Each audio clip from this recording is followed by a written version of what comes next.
the adage that I have to wait for my doctor to save me is a narrative that has to be retrained. I have all the power to save myself. I don't need someone to tell me that I can be saved to be saved. And in most cases, I think for someone to measure if their primary care situation is a good situation, I think going down the why path is a good one, right?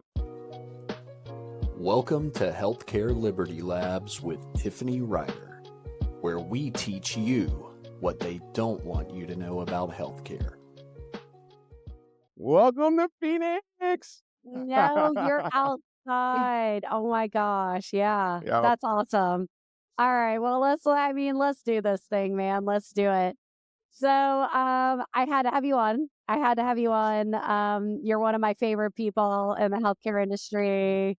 And I'm not just saying that, but I think for me, coming from an exercise science background, and professional athletics, and then, moving into the healthcare space, there's just some like respect and understanding with other people who are just as clued in and enthusiastic about like the lifestyle, integrating, lifestyle stuff into traditional medical practice. So if you don't mind, just like introduce yourself, tell us a little bit about your background and how you got into this space.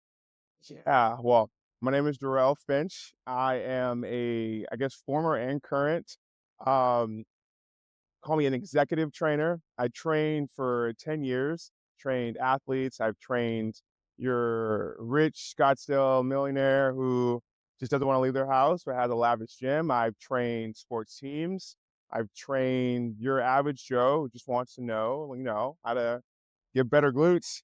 Um, Yeah. Well, that's yeah, all of us, right? I mean, myself included, who doesn't want to look good in jeans? But It's true. Man, I gotta stop you right there. What sort of celebrity presence do we have in Scottsdale? mm, Tell me more. I don't know if people know this, but Scottsdale is the premier place for sports because of the weather year round. So a Okay. lot of athletes will come. A well-known place is Exos here in town. So a lot of people who follow sports will know, like LeBron James, or see videos of him or Odell Beckham dunking at their facility. But most of those guys will come and they'll participate here. But I'm not giving up my bag. You can follow me on LinkedIn if you want to see pictures, but I ain't out nobody. I All will say right. All though, right. he All he right. won't actually be too upset. I mean, Um, if I follow you on LinkedIn, will I yes, actually see pictures? I mean a few possibly, but All right. one notable one I'll say, DeAndre Hopkins, he played for the Cardinals for a long time, and he played for the Texans, and now he played for Patrick Mahomes actually, and they might actually win a Super Bowl, so that'd be cool. Um, you know, Redskins are in the playoffs, man. Just saying, the Washington. Commanders are in the Whoa. playoffs, but they nah nah nah. My man Patty Mahomes got it. We're good. All right, man. I'll let you think that. So, all right. So I have to actually, I'm just gonna steal your thunder here. I had to say, I was at a healthcare conference. I saw Durrell, and I was like, "Man, what's this guy doing here? Is he lost? Like, like with the surfing team or something?" But there's like, it's it's not hard to spot the people. I think after you get a certain age, maybe in your 30s, 40s, it becomes very clear sort of who's drinking the Kool-Aid of like health Yes. and fitness, who's like trying to eat well. And you just, came across as sort of this strong, competent presence that, clearly is like spending some time in the gym. Um, and that's cool and all, but the Yes. fact that you're also, very involved in this world of like cash pay medicine and precision medicine and everything, I just had to have you on. So I don't know where we want to Thank start. you. I want to talk about GLPs. I want to talk about Oh, fitness. I want to talk about what you wish, individual patients or clients were doing. I want to oh, talk about all of that. all So the hot buttons, Tiffany, all the yeah. hot buttons. Um, okay. Let's, you know, let's talk about GLPs because I feel Let's like talk that's about what the people GLPs. want to hear. I personally don't have any ill thoughts against them. Well, let's start Only, with what is a GLP? Because, uh, I know you know, but maybe some people are like, what the heck are they talking about? yeah. So GLP-1, that was like your Ozempics. And back in the day, that was like your main one. Whereas now you have GLP, you have tirzepatide, the list goes on. And I think Eli Lilly is trying to make a pill form of these compounds, Yep. right? But the primary mechanism is that you take these medications and it's going to quiet the hunger sensations within your body, both at the gut and the brain. So when people have them, they're honestly not hungry anymore, and or they're not hearing that they're hungry anymore. The signal's cut off, right? Yeah. It also will slow down the gastric emptying in your gut tract. So not only are you not hearing the signals anymore, you're just full for longer because you're digesting it slower. So for diabetics, for people struggling with a bad relationship with food, it's great. You know, it really is revolutionary, and quite frankly, is getting people to think about health in a way that they haven't before. Now, Yeah. they can be Yeah. used a lot better, and we'll get into that, I'm sure. Yeah, of course. I mean, I think that I mean that's exactly, what I hear patients reporting. Like, it's one thing to, like, you read the research and the research says, oh, this is the mechanism of action and this is how, we think it works. But then you talk to your patients and they're like, well, actually, this drug works for weight loss because I'm nauseated all the time and I can't eat, or, whatever it is they say. Mhm. But what I hear from patients who have, recently started Manjaro or Ozempic, any of these, is exactly what you just described, right? They say, Yep, it's like the noise, this chatter in my head that sends me to the refrigerator. Like, I don't know, right, it's just not there anymore. Which I think is, as a clinician, it's like the amazing, awesome thing and also the super scary thing, right. because when you have a medication, that's so powerful that it's affecting, the way that your brain is processing signals and hormones and emotions, and Yep. affecting behavior in such a substantial way. Um, you have to see both sides of those coins, but yeah, it's been interesting to see the uptake, to see the Yeah. way that people are using the medicine. They're I know the prevalent research here. study, right, like, showed that, it absolutely had efficacy. Like, we say that, if you can really fit the laser pointer in between the control group that didn't get the treatment and the treatment group, then, like, you've got a good drug. But this one, you see it and it's like there was a big difference. Yeah. Um, If you've but never one of the seen the things. South Park episode on this, it's No. hilarious. It's Okay, hilarious. well, Yes, I have to because see they it. We'll link, outline maybe we'll just link to that. that. Yeah, But, like, yeah, what I've noticed is that, like, this one, you know, at least the research showed once people came off the medication, the weight really came back, right? sure. Which sort of puts us back in your lane of, like, well, I'm all for turning down food noise and, like, helping establish new habits and helping people win when they haven't found ways to win before. But, like, how are you seeing people integrating this pharmacological solution into the lifestyle solution? Like, how is that playing out in the marketplace? Yeah, so I would say collectively I'm not, and that's the problem, right? So you have the world's strongest weight loss medication ever prescribed being used in such a casual, uneducated manner, and people before they learn the side effects or the how-tos of the drug, they are just jumping right in because they've already been exposed to it. Someone they trust has already told them it's good. So because they've heard it from all their friends and, not to shame Oprah or anyone else, but because celebrities are using it and they trust those people for topics unrelated to their medical needs, they're using it. And you start to see things like nausea and things like muscle loss, right? Because not necessarily because the drug and it's terrible, but because it's how it's used, right? Like you need to eat. And if I'm shortening your food window from all this food noise to this small, narrow window, you need to know what to put in there, right? You need to know that protein is going to be a necessity for you to maintain muscle because protein feeds muscle. You need to know strength training is going to help you burn your fat but retain your muscle, because skinny is not the outcome you're looking for. It's fit. People want to be fit. They don't want to be skinny, right? Because Yeah. skinny is, that soft person who is like both skinny and like fat still, right? When people in their mind are aspiring, they aspire to be what they see on TV. Well, those people are working out, right? So, yeah, I think it's educating people on the what, but collectively, I've not seen it. Yeah. Yeah, I hear you. I certainly have had the same experience. I am blessed or cursed, I don't know, but with this quality to see gray and everything. Like anytime Yeah, somebody comes at me with a this is black and white, I'm like, no, no, it's not. yeah, And when this happened, I said, oh man, this is so cool. Like this is what a great tool. I wonder how the obesity medicine specialists are using it.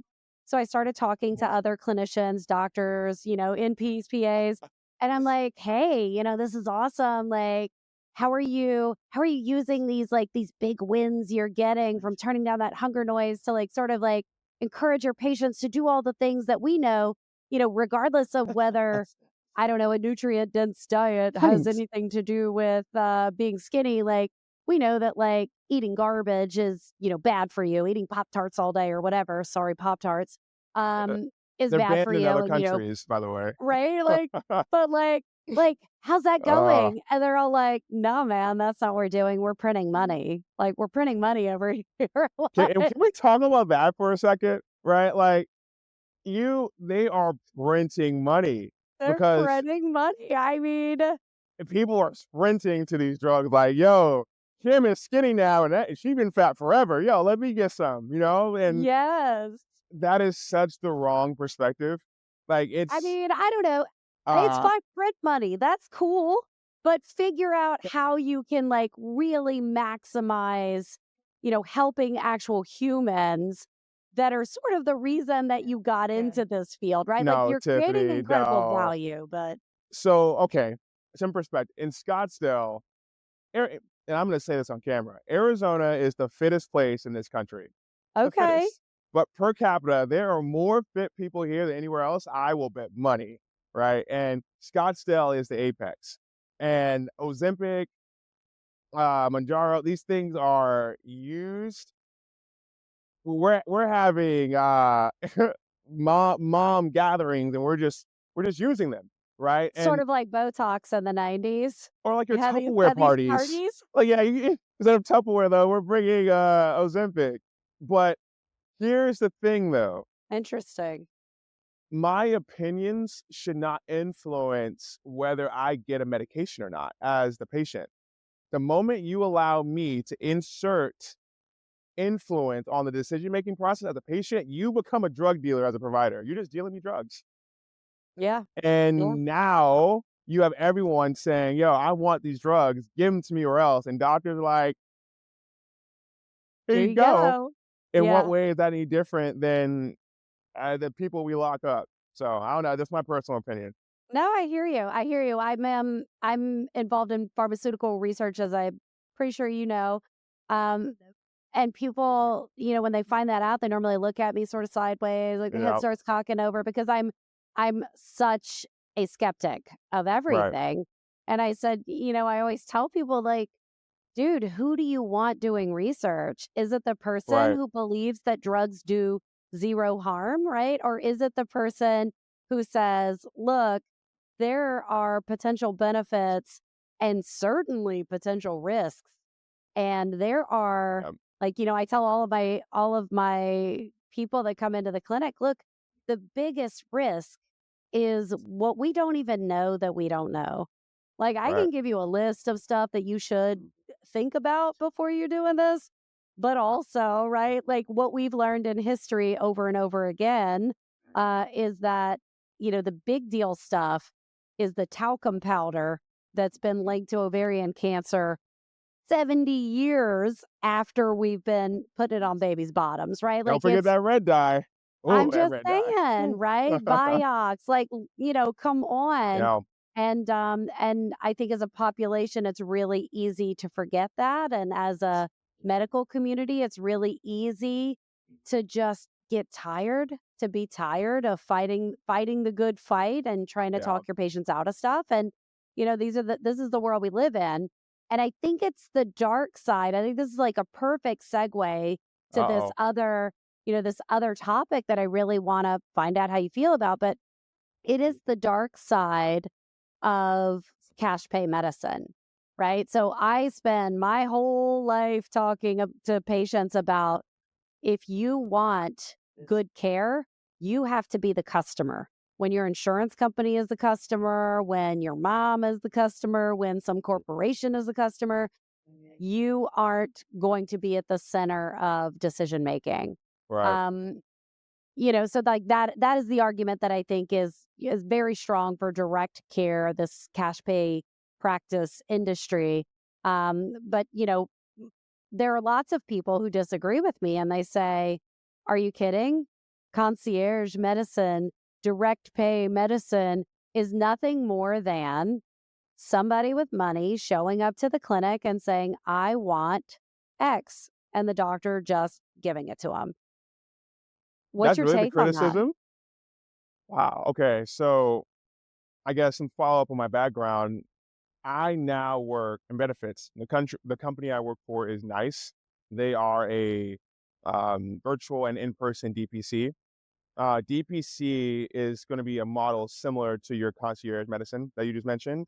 Yep. I think that is really the only way to create an ecosystem that allows employees to actually access their benefits and subsequently their health, right? Because yeah, I mean, okay, maybe in the past, concierge medicine might have been like, I live in the hills and I phone my doctor to bring that ibuprofen or whatever other Yeah. cocktail I like, the new latest shark shot that's going to treat my foot. Great. Yeah. Now, with healthcare being so flippin' expensive and providers being so burnt out, Yep. that is a new,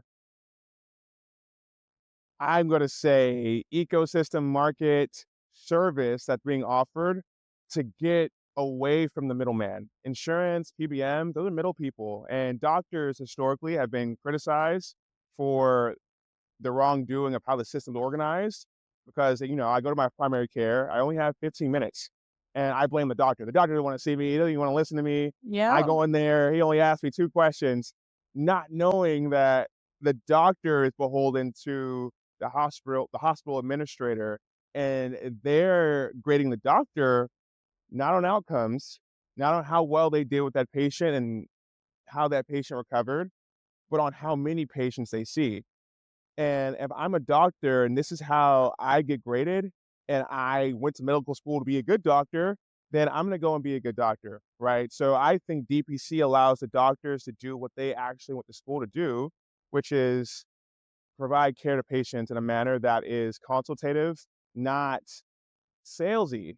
Because right now, that's what they are, as salespeople. Yeah. Yeah. It's really, Yeah. I don't know. It's horrifying. I mean, I can't think of a nicer word. I was trying. Where we found ourselves and where we've gotten to. I had a conversation with a colleague, Dr. Jeffrey Gold in How Salem, that Mass. He's a DPC doctor, poor guy. and we were talking about exactly that, right? About how the doctor, the clinician, ends up on the chopping block because, we're really the Yeah. face of medicine to the public. Yep. Um, but, and I'm not saying that we're not culpable, right? We have all the power. I think if clinicians stood up and said, you know what, 20 minutes is not enough time for me to manage this complicated patient with diabetes and, a history of, I don't know, heart failure or, right? All of these Yeah. things. And you know what? I'm not doing it. I'm not doing it. I'm not going to treat patients. I'm not willing to see patients in a manner in which is unsafe. If Yeah. everyone did that, things could change. But I think what happens is we live in a system where, so many doctors are employed by hospital systems, by, United Healthcare, who is the biggest employer of doctors in this country. Yeah. We find ourselves sort of in these situations where we can't find the escape hatch. And And DPC is the escape hatch, I believe. let me be clear, like, I don't think doctors in the traditional system are bad. Like, who am I? The Of trainer course. says we're bad. You're not bad. You're not bad. I I guess the message I'm trying to get across is it's not their fault. Like, they are employees of a system designed this way. They're not the orchestrators of it. So I think you see doctors actually flex more power outside the system in their own DPC practices because now they run that. That's theirs. And how the patient experience is delivered is up to them. Right. Yes. And, I also think in the same way doctors don't have any control there, I think patients need to take back more control. Right. So I think I'm on this kick of explaining rights and responsibilities. Right. As a patient, when I walk to the doctor or when I go to the doctor and I'm being seen, what are my rights? How long is this visit supposed to last? Right. What am I supposed to receive from this visit? Right. Because I'm paying for it twice, multiple times actually. If you go labs or medication. So what am I getting? Because as you mentioned, I am a customer in this environment. So as a customer, what services am I guaranteed? Because I'm paying for this. And when you look at DPC, the patient experience is drastically different, right? Yes. Instead of 15 minutes, I have an hour on most cases, 45 minutes to an hour. I can go and see my doctor in most cases, at least for us, same week, right? As many times as I like, and I only pay once, right? Because DPC's model, I'm paying that monthly fee. And 9 times out of 10, all of my cases, all my problems can be resolved right here. I don't have to be referred out. So if I'm looking at this as a consumer of benefits, I'm over here paying my company for their benefits package, but I have to. I have to pay the copay when I go to the doctor because I have to. And that if I can access the doctor for various things, because I have to meet my deductible. Why I'm paying more? Why am I getting this 15-minute consultation when this person over here is paying maybe $100, depending on what DBC they're using? Nice is 45, but Yeah. depending on which one they're using, Yeah. they're paying less and they're getting way more. What are my rights here? And they're not documented anywhere. Like Yeah. I can't go to a hospital's website and be like a a visit is going to be an hour, 15 minutes, what have you. No, it's not. So again, what are my rights? And also as a patient, what is also then my responsibility? What things do I need to come armed with to help that provider do their job? Because we can't just be like, I'm going to take this medication, it's going to solve all my problems either.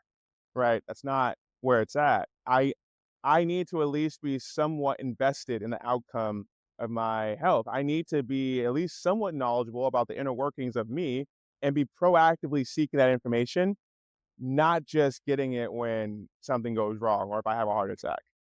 Yeah. There's so many layers to what you're saying. Um, Yeah, sorry, but I tangents think are real. right? The underlying theme though is really personal responsibility, right? It's in the business space, we're now looking at it as, fiduciary responsibility. Like you're responsible for spending this money. How are you spending it?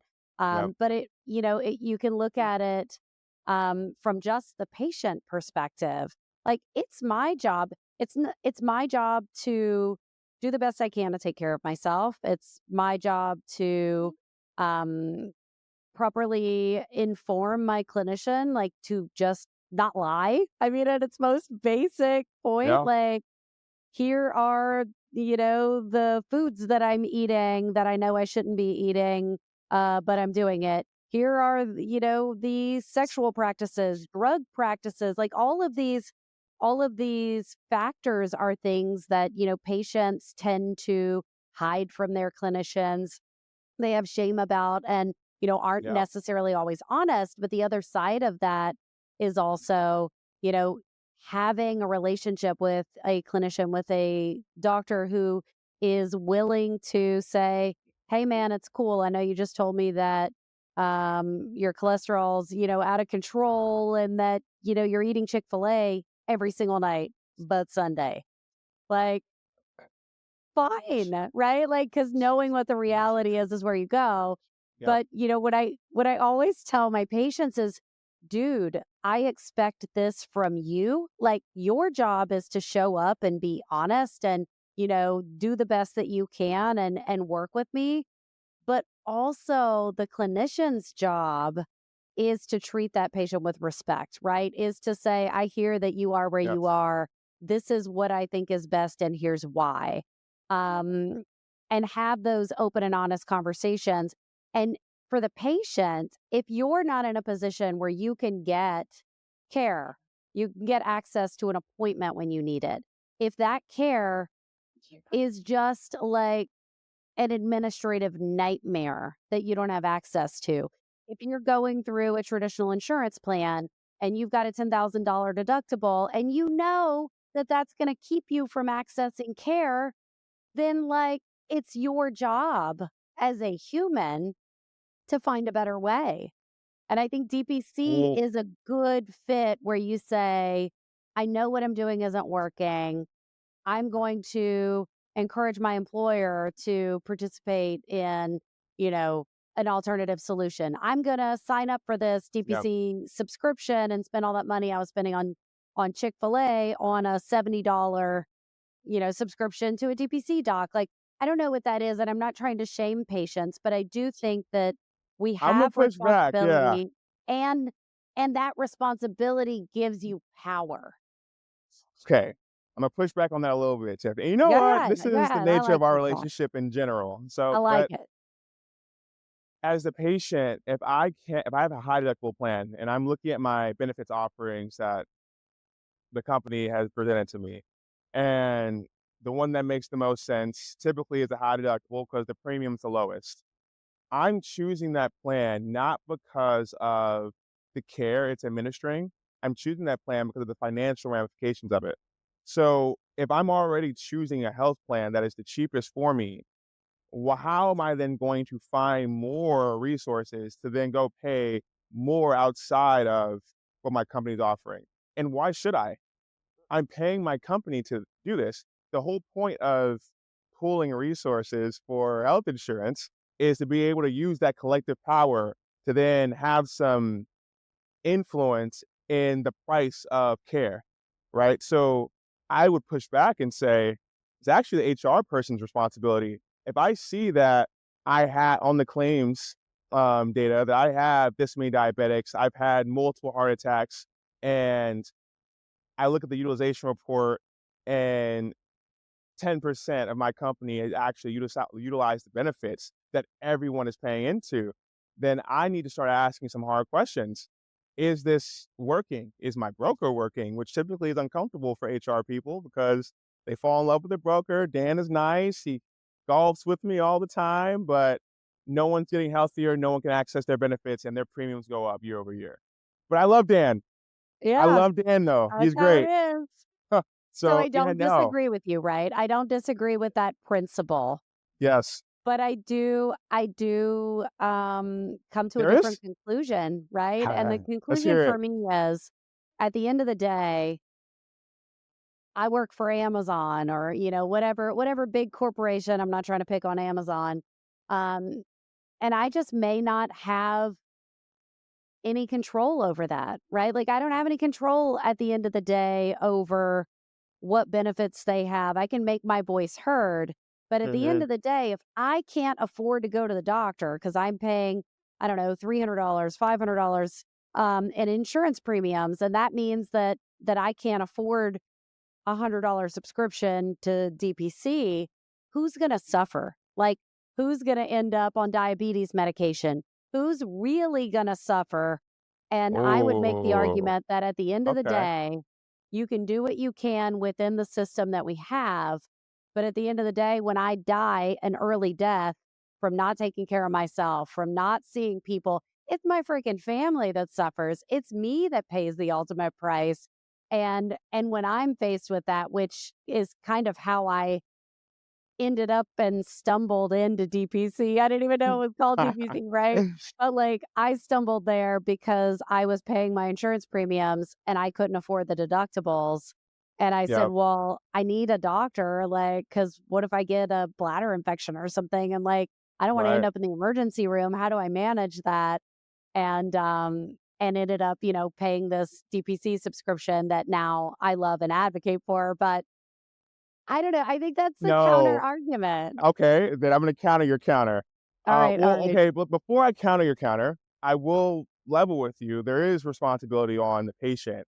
And so, perfect example, actually, my father has diabetes and he does not manage it well. And he is probably in his 60s. He's in that generation of like, oh, what the doctor says I'm gonna do, and I'm a man, so I'm gonna go to the doctor when I feel like it.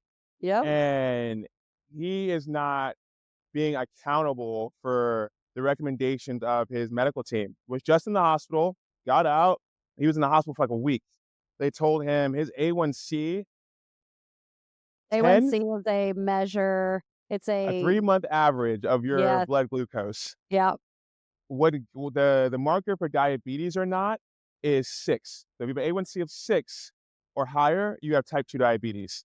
If you have an A1C of like, I think the approximate is like 5.6 to 6, that's pre-diabetes, and 5.6 and below is you're teetering close. My dad has a 10, right? For a type 2 diabetic, that is terrible. His blood sugar was like, oh my gosh, it was like 700 when he got admitted. Terrible. So having all this data that is telling him to course correct, that Mhm. is your responsibility if you want to stay on this earth, to Mhm. start eating the quinoa instead of the rice option, to put down the Chick-fil-A, right? Listen to the people who you are paying to deliver the service of consulting you on your care, on your health, right? That's where I think responsibility lies. It's individual responsibility.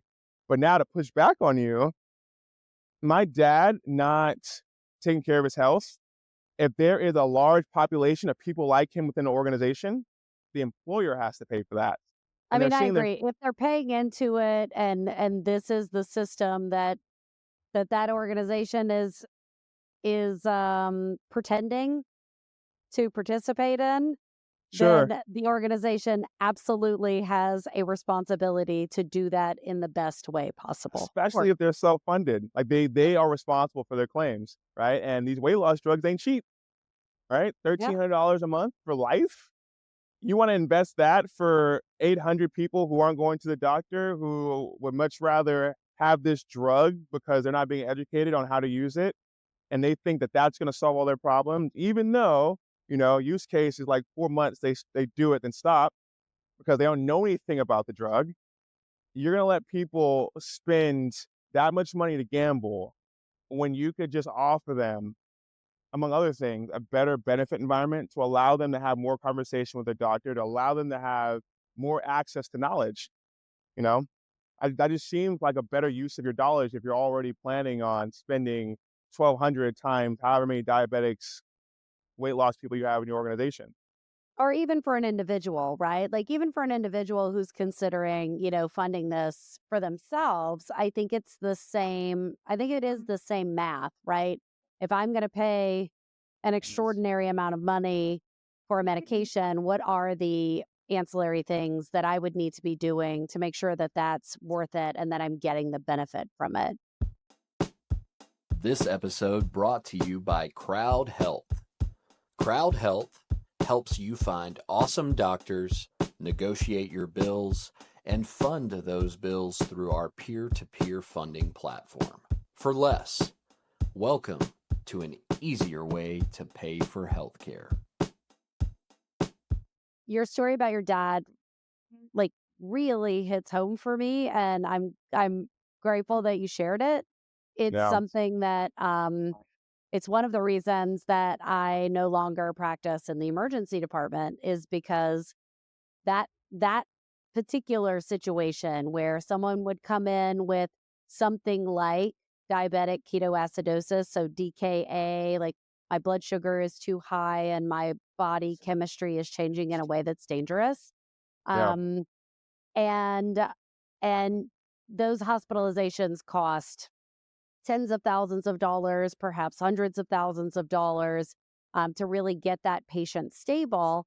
And I did a really good job of that. Like I did a great job of taking that patient who was on a course to no longer being with us on this earth or having very dangerous things happen, Yeah. and bringing their sugars down and taking care of them in a way that they get to be hospitalized and then discharged and go home to their families.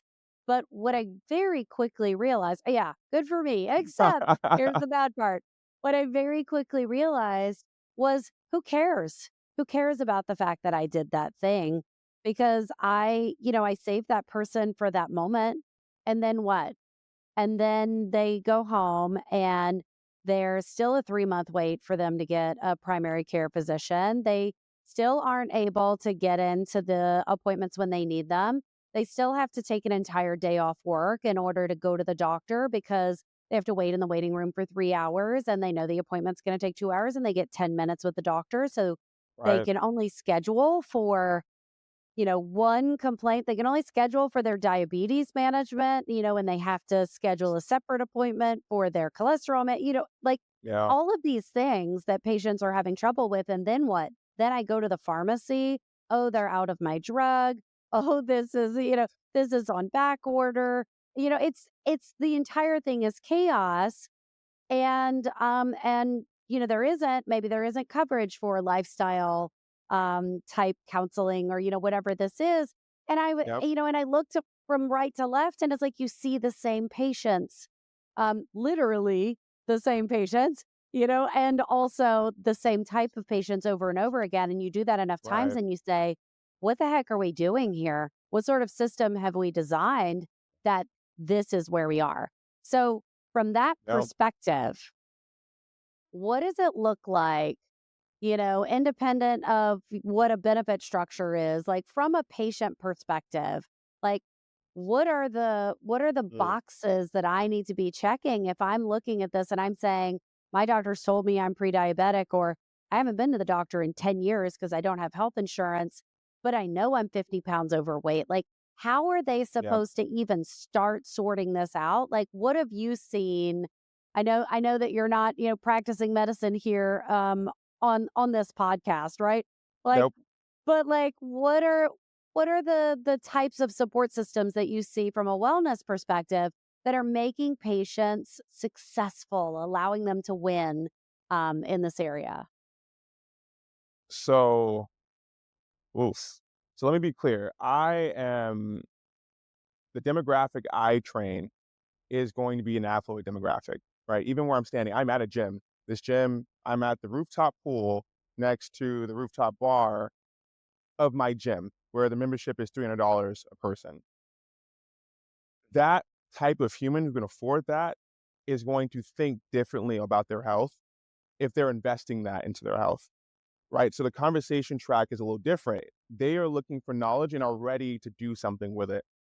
What you are describing, if you're talking the general population, is there's a bit of re-education that has to happen before an action can be taken.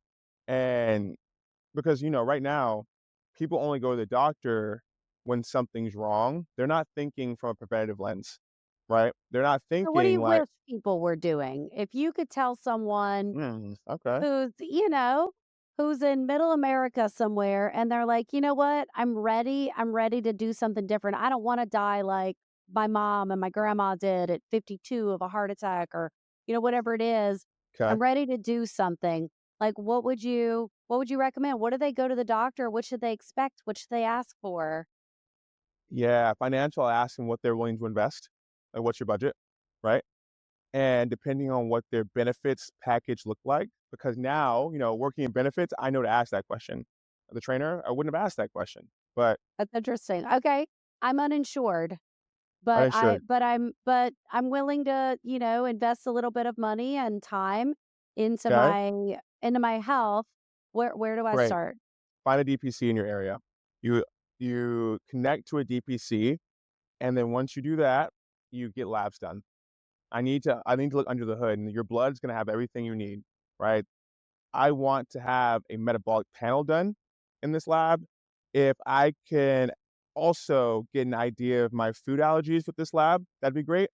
Not all labs are that extensive, but I mean, if you're asking me, I want an extensive panel done. We have a great outfit in town called Envita Health, and they have a metabolic program where they're using AI to help decode your genome, and they run your genome across all the others in the database, and they can tell you exactly what you need to be eating and what things you're allergic to. But I say you do that to know what are your risk factors, what is my cholesterol? What's my blood sugar? What am I deficient in? What food should I be staying away from? Because they're just not good for me. Not what TikTok talk is saying, but it's not good for me. Once I know that and I'm armed with that information, I'm then going to find a competent place to practice fitness. And I say competent because don't find some trainer who is going to sell you some tea and do booty bands with you all day. You want to find someone who understands the body, who is going to show you creative ways to meet you where you are in your fitness and just get you to move, right? The whole no days off, or you got to do the balls to the wall workout, or it's not a good workout. That's not a good outlook. I want to find someone who is going to be prescriptive with the dosing of fitness, right? Um, Once I have that, hopefully this person's also certified nutrition and can start talking about strategies of eating, not idealizing any kind of food dogma. It's strategies, right? If I am someone who my wife does not really like chicken. She's not a fan of salmon or fish like that, but she likes sushi. I need to have a robust knowledge of food to be able to provide a path for them, right? Not just, hey, you should be vegan or a carnivore. If you're not carnivore, bro, what are you doing? You know? No, I, as a trainer, don't care what you are. I know you need protein to survive. I know if you are vegan, you need iron to survive. I know you might need to also be on a multivitamin to also be optimizing your health. And if you have joint problems, here's some vitamin C, creatine, and some magnesium. These are the things that I need to know. But once I have that, I found my DPC, I found my trainer, I have uh, a nutrition plan that is tailored to me with tools and strategy. It is now my job. Oh no, and then I also need a system to put all this in. How often should I go back to my DPC to get the labs drawn again? When should we meet next? How often do you want I to see me? love that. Trainer person, how many times do I need to be working out this week? I also travel and I'll be at U Power next month. So here's a picture of my gym. How do you tailor this program to meet these pieces of equipment? Oh, I'll also be staying up late with Tiffany talking about fitness and wellness and how to help mankind. What does that do? How do you structure the volume of my training to account for the lack of sleep? These are the things that's how you tailor a plan to me. Jesus. But once I have that and I have my system of how many times I need to do what, it is then my responsibility just to comply. Yeah. I've taken all the guesswork out of it, but just comply. But the problem is people have maybe half of those tools and they're left to their own devices on all these other things. And when something doesn't work, you've invested so much energy into it, you put your hope into it, and you're really hoping it works, and you take your best swing. That's demoralizing to then be met with Yes. failure, right? And sometimes you just need somebody to tell you, like, yo, look, the cake takes longer to bake. Be patient. But sometimes you're going the complete wrong way and you're going that wrong way 1,000 miles per hour. And when you finally Yes. run out of gas, you don't necessarily have the willpower to start up again. And I think that's why you have a lot of people who are afraid to go back to the gym. I've already tried that. I followed the influencer, I got the bands, I tried the teas. It didn't work. It doesn't work. I'm not a fitness person. I'm an Ozempic person. Give me the shot because Susie got it and it works. You know, and that, Yeah. that's real. But yeah, that's how I would do it if you're asking me. Wow. And I mean, okay, so I'm so satisfied with that answer because I didn't really know what I was gonna get when I asked that question. But I think, like, I don't even know where to start. I have so many thoughts. That is the question that we all should be asking, right? And then, because really, when you think about it, benefits, insurance, no insurance, I don't care. I don't care how much money you make. I don't care what the deal is. Like, what are the nuts and bolts of how we can get this population, these humans that we live with, that we love, to go in the direction that we want them to go? Yeah, And I love your answer because I think that answer is the only answer, right? Like that is how we would do it. So I'm not saying that people should not be taking their medicines or people should not be getting no, surgeries or people should not be treating their cancer or whatever. We are wherever we are. right. But if I were to look at how I would take someone who is not doing things that are going to put them in have them end up in a place where they want to end up in 20 years. And if Yep. I had access to that person right now, and I could say, girl, it doesn't matter if you have insurance, it doesn't matter if you have $1 million in the bank. Like, can we find a way to get you a primary care doc? Here's one that'll just take your money. You want to do that? All right, cool. Here's how much it is, right? Uh, and and find a way to get you moving your body more in some Yep. sustainable way with the support or help of a community that is actually going to do that long term for you. Right. And then here's some ideas on food, and here's somebody who's smart and educated and like can give you some strategies for that. And then here's a plan for like iterating. Like, Yes. can you like I can't think of anything better than that, right? And I think that most people um who are in a position where they are not without a home, without basic, needs, without the basics that they need, who are at this baseline level, I think that most people could find a way to crawl into that space Yep. and then really be able to elevate their level of health in a Yeah. way that would bring them closer to a life where they could succeed and be happy, to that baseline level of health.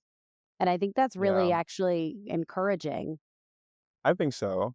I think the adage that I have to wait for my doctor to save me is a narrative that has to be retrained. You know, I I have all the power to save myself. I don't need someone to tell me that I can be saved to be saved. And in most cases, I think for someone to measure the competence of their not okay, that's the wrong way to say that. For s- for someone to measure if their primary care situation is a good situation, I think going down the why path is a good one, right? As a provider, if I was a provider, Mhm. but as a trainer, I feel this way. So you correct me if I'm wrong. It is my I get so happy when clients ask me why. Like, "Oh, you actually care?" "Oh, well, let me tell you." I have to, like, bring it back sometimes, but, Yes. "Hey, Mr. Doctor person," or "Doctor ma'am, can diabetes be reversed? Do I have to be on insulin the rest of my life?" "I do? Why?" "Oh, because you have to manage your diabetes." "Why do I have to manage my diabetes? I wanna be done with diabetes."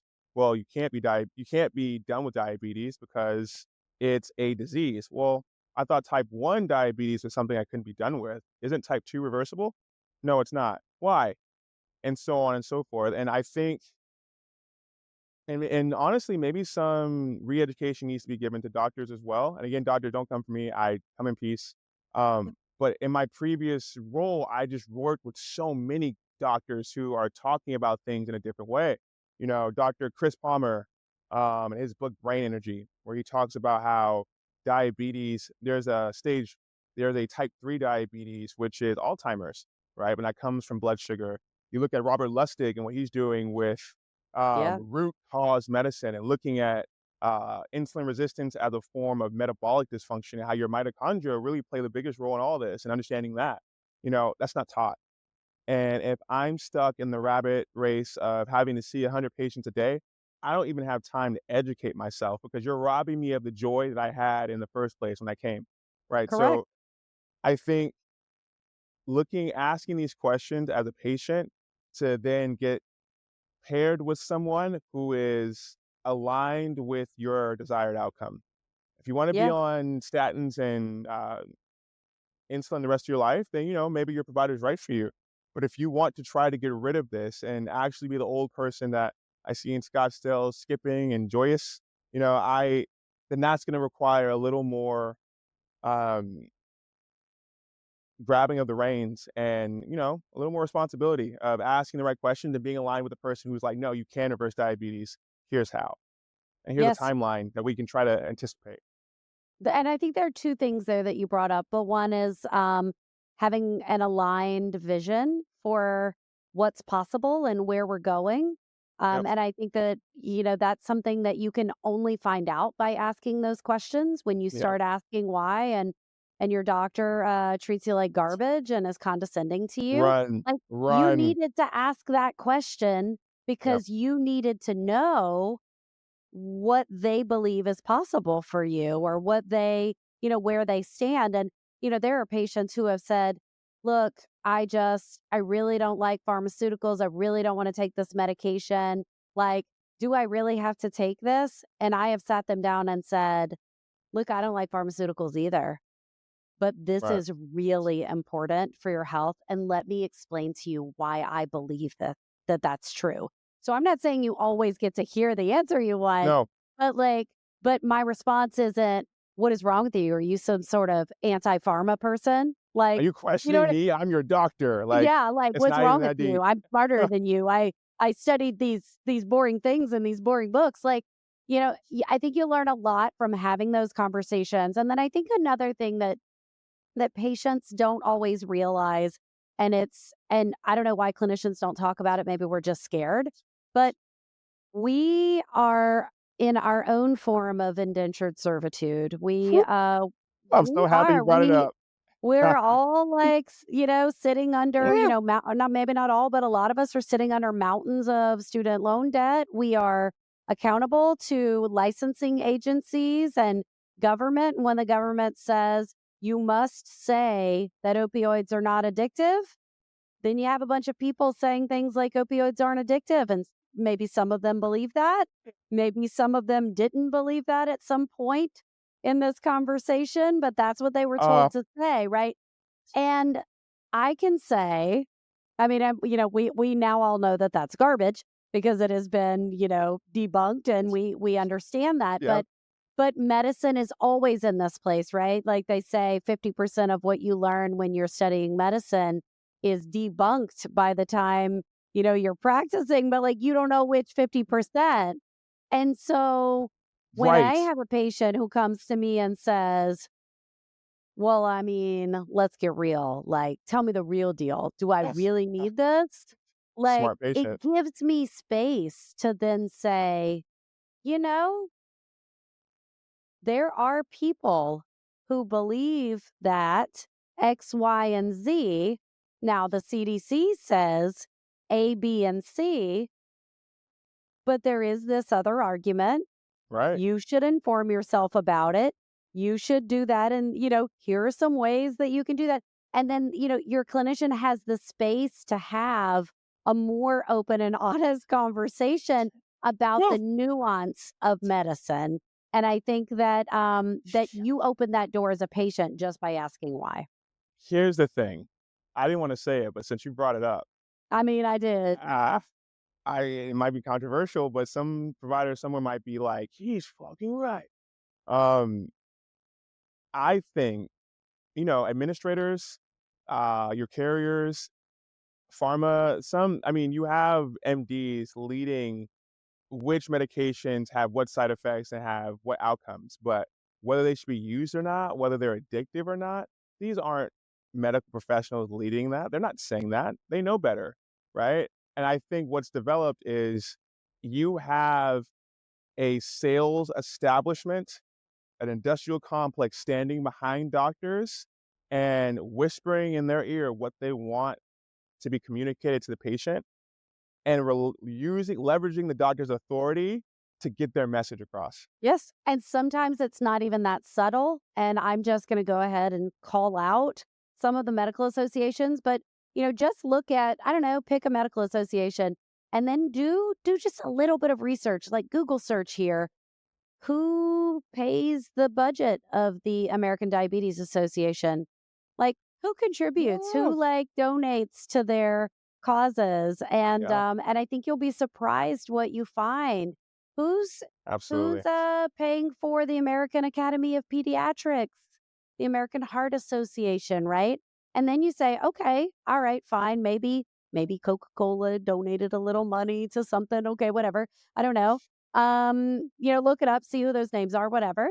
And then I want you to look and see, okay, who develops the protocol, the treatment protocols for diabetes management, for, certain triglyceride levels, like who comes up with those treatment guidelines that then I have to abide by, or You're my a license quack. is at risk, or I'm vulnerable to malpractice suits. Who does those things?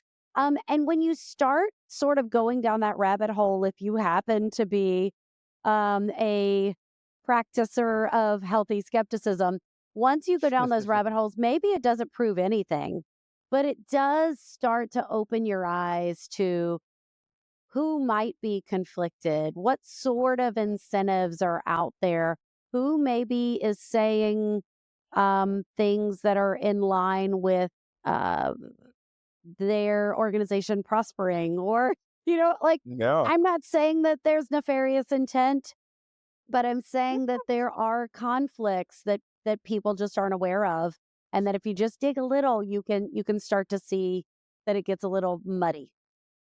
So, okay, on that vein, at my previous company, when we were doing our work with the CDC, a stat came up about how food stamps were used. And the Yes. number one line item that is purchased the most with government funds is soda, Yep. Tiffany. Yep. And there's also a linear progression of metabolic disease, in particular diabetes, in this country.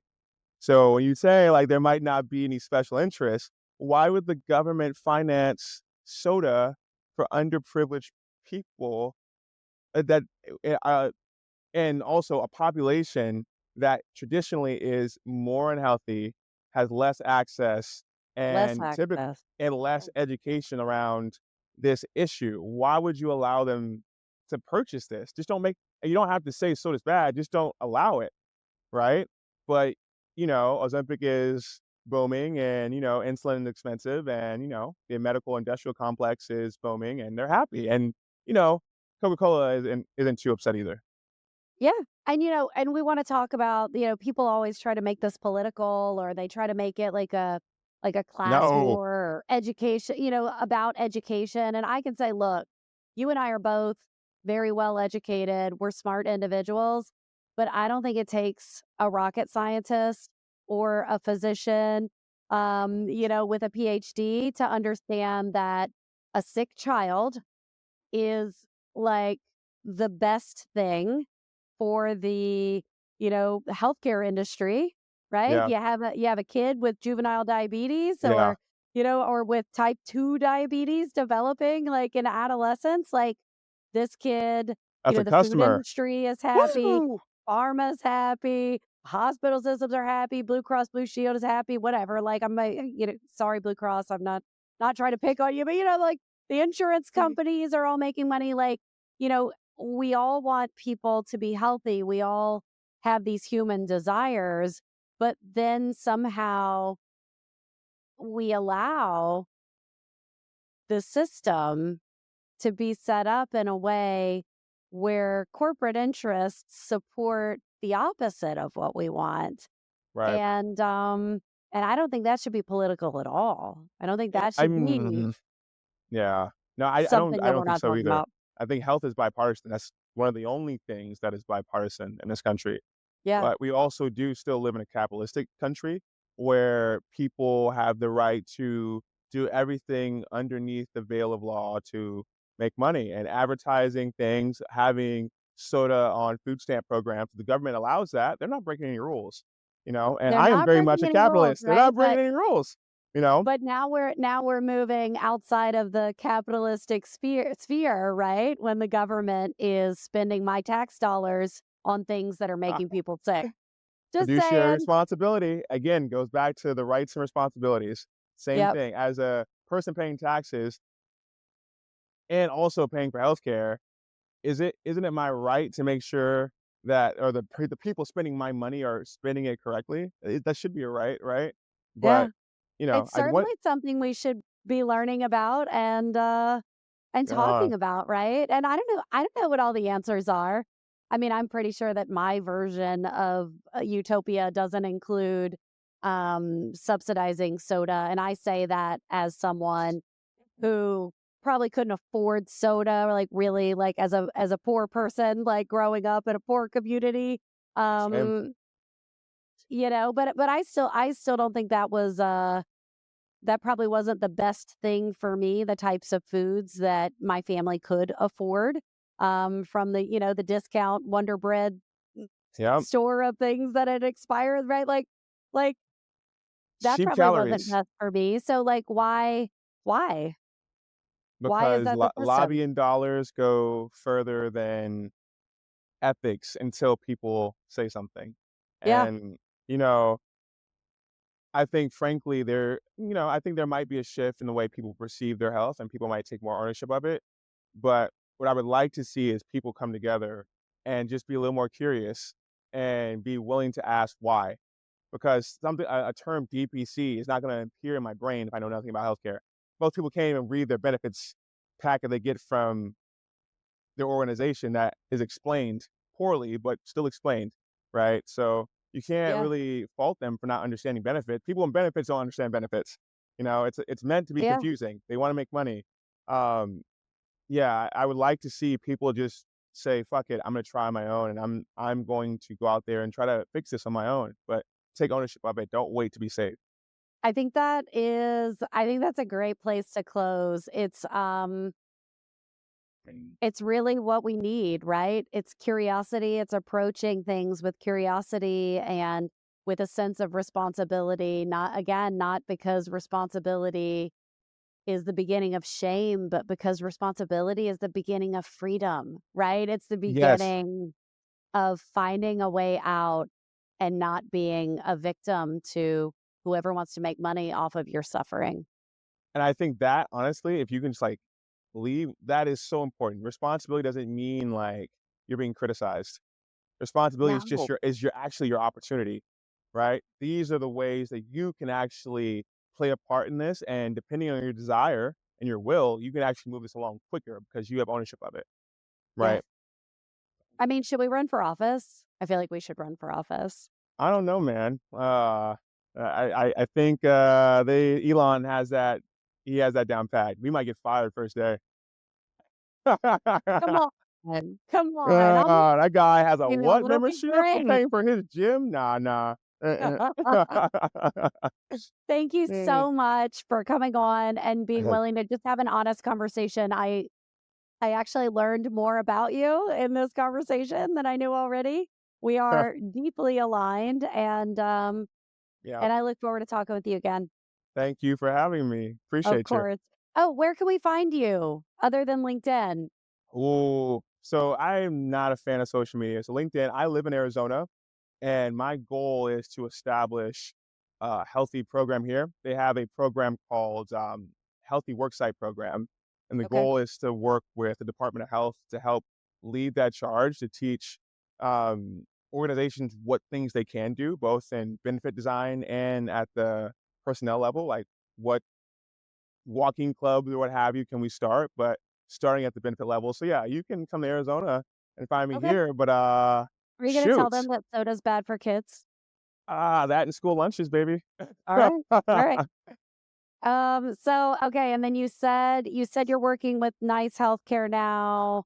Yes. If you're How looking does for a that good work? DPC, it's great. Okay. So we only offer it to employers. So if you are a broker looking for a good scalable DPC option, $45 per member per month, and it also covers all of their eligible dependents. So I mean, it Okay. really, honestly, is great. They can reach me that way. Yeah. I'll put it all in the show notes, but I Uh-huh. just this was fun. And I'm Thank you. jealous I of have your fun. weather, man. I'm at the pool in my Lululemon, living my best life. So no, it's great. I can't with you anymore. I gotta get you off this phone before I start cursing. Ah. All right, man. Enjoy it. It was so great talking with you. This has been the Healthcare Liberty Lab.